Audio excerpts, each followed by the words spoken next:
Ubus na. And then, papatungan ko ng 5. Then, maglalagay ako na sa lakadong kilay. Simple lang. Then, lalagay ko din dito sa akin. Yan.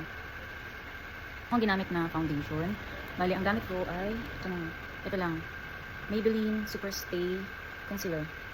Dito lang, sa eyebags. Yun lang, wala na akong nilagay. So, ito yung outfit ko, guys. Tapos, ang palibo ko.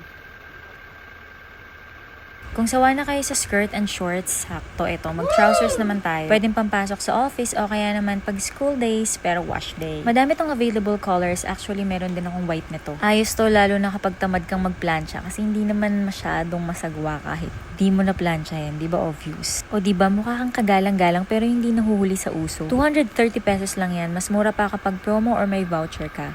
Favorite ko talaga yung mga ganitong tela ng damit. Knitted top. Actually, meron din itong pambaba. Lalo na yung mga ganitong color white, ang gandang ipamorma. Ang linis-linis tingnan, lakas maka-fresh. O diba, parang ang bango-bango mo lang tingnan. Sakto, may bulaklak pa. Naku, wala pang 200 pesos to 188 pesos lang ang bili ko sa Shopee. Meron din sa TikTok. Pwedeng pang office, pwede din pang wash day sa school. O diba, ang komportable niya nga ding isuot. Buti na lang nag-aya si Papang kumain sa RSM, paborito niyang restaurant. May dahilan tuloy ako para pumorma, nakabudol pa ng OOTD. Thank you, Papa. Ito nga, ang sarap kumain ng mga ganitong luto, yung lutong bahay. Paminsan kasi, ang sarap din kumain ng luto ng iba. O siya, next time ulit, tara, kain na. Tikman niyo pa kung may asin. Yung binalot nila may itlog. Walang asin. Basic na luto.